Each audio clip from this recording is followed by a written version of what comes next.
Bom, eu fiz um breve resumo sobre o assunto conjuntos numéricos. Um conjunto é uma reunião de elementos que compartilham as mesmas características. Quando esses elementos são números, esse agrupamento passa a ser conhecido então como conjunto numérico. Eu vou falar um pouco para vocês sobre os principais conjuntos, suas características e seus conceitos. O conjunto dos números naturais, que é representado pela letra N. O conjunto dos números naturais, eles são números que nós utilizamos para contar coisas inteiras e positivas. Por exemplo, para você contar a quantidade de pessoas em uma sala, você vai utilizar o conjunto dos números naturais.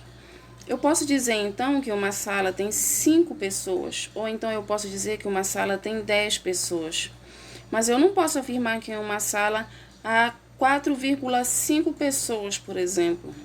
O número 4,5, ele não é um número natural, porque número natural é aquele que você usa para contar coisas inteiras e positivas. Então, o conjunto dos números naturais, ele é formado por 0, 1, 2, 3, 4 e assim sucessivamente. Outra coisa importante é que toda vez que você visualiza a letra N e ao lado da letra N você vai visualizar esse asteriscozinho aí, significa então que nesse conjunto você vai omitir o elemento 0. O elemento 0 ele não vai fazer parte desse conjunto. Então, este é o conjunto dos números naturais. Falando um pouco do conjunto dos números inteiros, que é representado pela letra Z,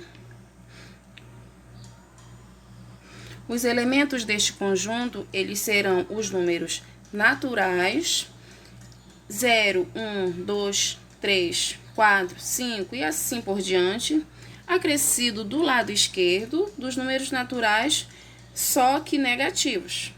Então, é menos 1, menos 2, menos 3 e assim sucessivamente. Então, este conjunto todo aí, que vem lá do menos infinito, menos 4, menos 3, menos 2, menos 1, 0, 1, 2, 3, e segue infinitamente, ele é conhecido como o conjunto dos números inteiros. Agora a gente vai falar um pouco do conjunto dos números racionais, que é representado pela letra Q. A principal característica desse conjunto é que os números podem ser escritos sob forma de fração, onde o numerador é um número inteiro e o denominador é também um número inteiro. Por exemplo, eu coloquei esse exemplo aí, o número 4. Será que ele é um número racional? Bom, é só vocês pensarem assim. Será que existe uma fração que eu escrevo e vai ser igual a 4? Vejam aí, percebam que eu coloquei 8 sobre 2. 8 sobre 2 é igual a 4. Mesmo se eu colocasse 16 sobre 4, que é igual a 4. 20 sobre 5, também é igual a 4.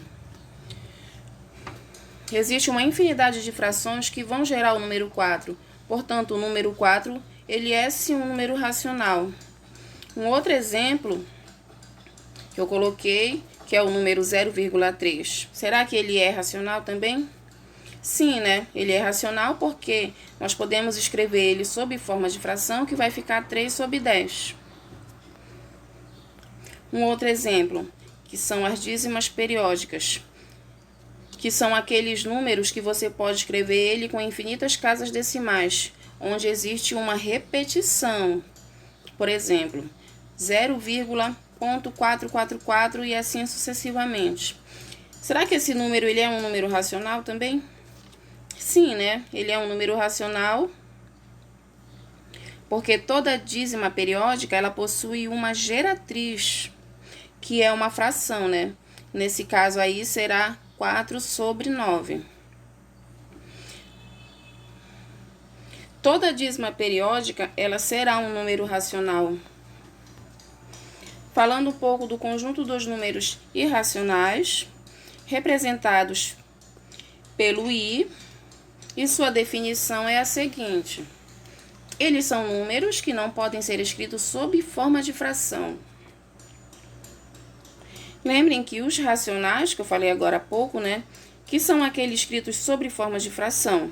E os irracionais são aqueles que não podem ser escritos assim, dessa forma, sob fração.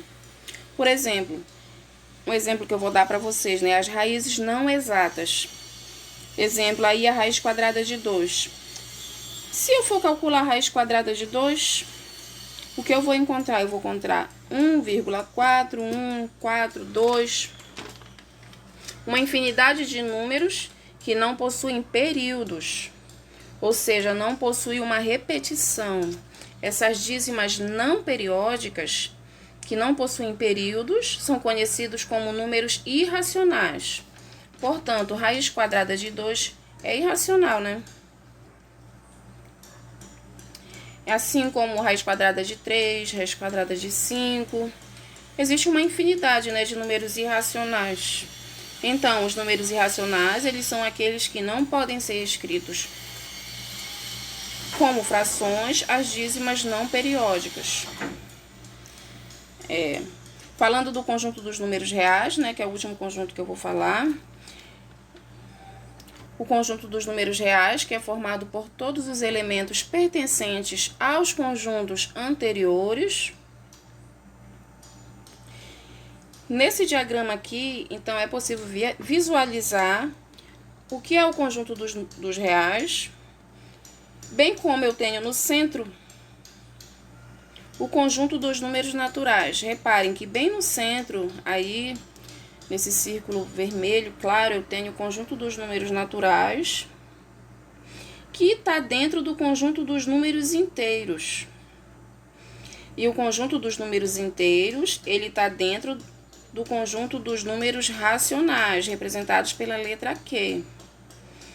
Significa que qualquer número inteiro também será um número racional.